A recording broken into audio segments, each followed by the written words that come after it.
अभिव्यक्त हुई है, जिस माध्यम से वह गीता है, आज से लगभग 5160 वर्ष पूर्व और उसी ओर हमारे यहाँ प्रकट हुए भगवान के श्रीमुख से आज से लगभग 5160 वर्ष पूर्व जो भारत की आर्ष परंपरा है, जो भारत का सनातन वैदिक धर्म है, उसका सार तत्व, उसकी मूल आत्मा अगर कहीं अभिव्यक्त हुई है, जिस माध्यम से वह गीता है, गीता भगवान की प्रखर ओजस्वी वाणी ही नहीं है, संकल्प है निसंदेह वंदन।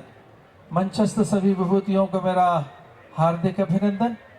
और एक ऐसा ग्रंथ है जो प्रत्येक व्यक्ति की पहली मांग है। अनुमति मांगूंगा और संतों को प्रणाम करते हुए कि मुझे आगे के कार्यक्रम के जाने के लिए अनुमति प्रदान करें। बहुत बहुत धन्यवाद।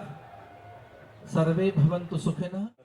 आप भेंट करें, आपसे विनम्र अनुरोध। सभी दर्शकों से मेरा आग्रह प्राप्त हुई थी, यही ब्राह्मणी स्थिति है। इसको प्राप्त करने के बाद मोह नहीं आता, ज्ञान नहीं आता, और अंत काल में भी के कर्म श्रद्धे जो सारे के हृदय हैं। गीता मनीषी जी महाराज ने कहा कि ये गीता महोत्सव का अंतर्राष्ट्रीय आयोजन जो हो रहा है, वास्तव में ये एक पुण्य का काम भी है और पवित्र काम भी है, जिसके आधार पर दुनिया एक बार फिर यशस्वी प्रधानमंत्री की नेतृत्व में जब भारत की तरफ देख रही है, तो सच्चे अर्थों में उनके अभियान की आत्मा अगर कोई है तो ये गीता महोत्सव है, जिसके माध्यम से हमारी सनातन संस्कृति की ध्वजा दुनिया में लहराएगी। ये पुण्य का क्षण है, ये अप्रतिम काम है, जिस कामों की कोई किसी से तुलना नहीं हो सकती।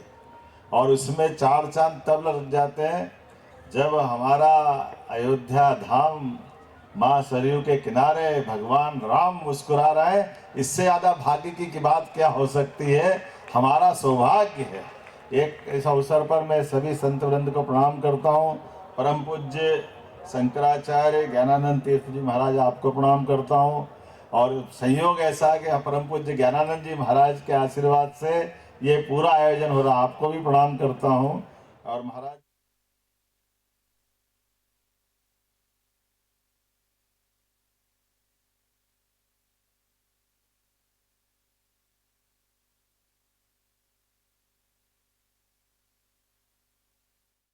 गीता जयंती महोत्सव में स्वयं शामिल हुआ।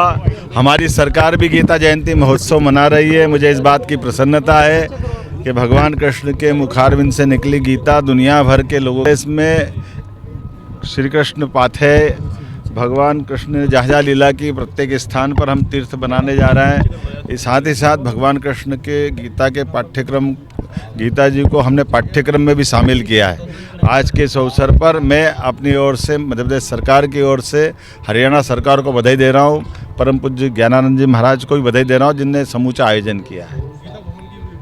हमारी सरकार द्वारा निर्णय किया गया मध्य प्रदेश के अंदर सभी नगरीय निकाय में गीता भवन बनाए जाएंगे। मुख्यमंत्री जी, बांग्लादेश के इशू को कैसे देखते हैं सर?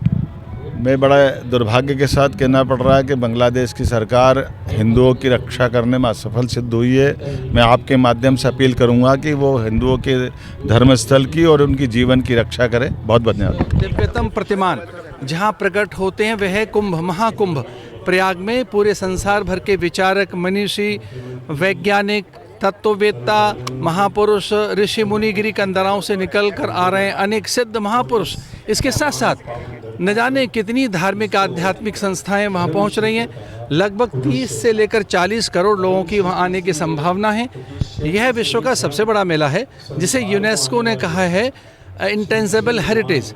तो सांस्कृतिक, आध्यात्मिक अमूर्त संपदा, मानवीय संपदा कोई है, इस विश्व की अमूर्त संपदा वह कुंभ मेला है।